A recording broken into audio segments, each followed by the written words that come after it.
आज की horror story कुछ ज्यादा डरावनी होगी, तो वीडियो को आखिरी तक जरूर देखें। तो चलिए वीडियो शुरू करते हैं। भूतिया झील की कहानी। बहुत समय पहले की बात है। एक छोटे से गांव में एक भूतिया झील थी। लोग कहते थे कि उस झील में रात को भूत दिखाई देते थे। किसी ने उन भूतों को देखा था और तो किसी ने उनकी आवाज सुनी थी। एक बच्चा था जिसका नाम सूरज था, जो उस गांव में रहता था। सूरज ने भी सुना था उस झील के बारे में और उसे भूतों से बहुत डर लगता था। पर एक दिन उसने अपने दोस्तों से बात की कि वह भी झील जाना चाहता है और उसे भूतों का रहस्य सुलझाना है। वह यह भी देखना चाहता है कि क्या सचमुच उस झील में भूत रहते हैं। सूरज के दोस्तों ने भी उसके साथ भूतिया झील जाने का फैसला किया। वे सब मिलकर भूतिया झील की ओर बढ़े। झील की तरफ बढ़ते समय सूरज ने विचार किया कि क्यों ना भूतों से बात की जाए। झील के किनारे पहुंचकर सूरज ने अपने दोस्तों से कहा, मुझे लगता है हमें इन भूतों से बात करनी चाहिए। सूरज के दोस्तों ने उसे रोका, नहीं राजू, ये खतरनाक हो सकता है।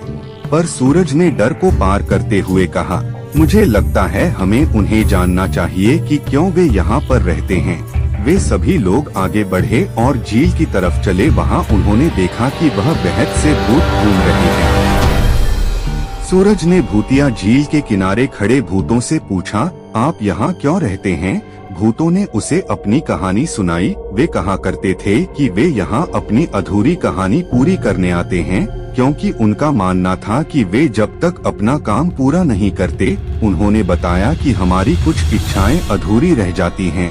अगर वे पूरी नहीं होंगी तो हमें मोक्ष नहीं मिलेगा। तब तक वे आत्मा को शांति नहीं दे मिल सकती।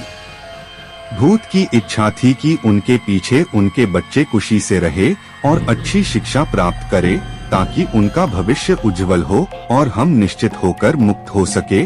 यही उनकी एक अधूरी इच्छा थी, जिसकी वजह से उनकी मुक्ति नहीं हो रही थी, क्योंकि उन्हें अपने परिवार की बहुत चिंता थी। सूरज ने उनकी मदद करने का निर्णय किया। वह और उसके दोस्त उन भूतों की मदद करने में उनका साथ दिया। उन्होंने मिलकर भूतों की अधूरी कहानी पूरी की। भूतों के बच्चों का दाखिला स्कूल में अच्छी शिक्षा दिलाने का भरोसा दिया। झील के किनारे जब भूतों ने अपने काम को पूरा किया तो वे शांति से आत्मा को विदा कर दिए। सूरज और उसके दोस्तों ने देखा कि भूतिया झील का माहौल अब बहुत शांत और सुहाना हो गया था। उन्होंने समझा कि हर किसी का काम करना जरूरी होता है, चाहे वो भूत हो या मानव, हमें सबकी मदद करनी चाहिए। इसके बाद से सूरज और उसके दोस्तों ने नए दृष्टिकोण से सबकी मदद करके जीना शुरू किया और तरक्की हासिल की। यह हमें सिखाता है कि हमें हमेशा एक स्थिति को समझने के लिए प्रयासरत रहना चाहिए और हमारे कर्मों में नैतिकता बनाए रखना चाहिए। भूतों की कहानी सुनकर सूरज ने उन्हें समझा और उनकी समस्या में सहानुभूति दिखाई। यह हमें याद दिलाता है कि हमें दूसरों के दुखों को समझने और मदद करने के लिए सहानुभूति और समझदारी दिखानी चाहिए।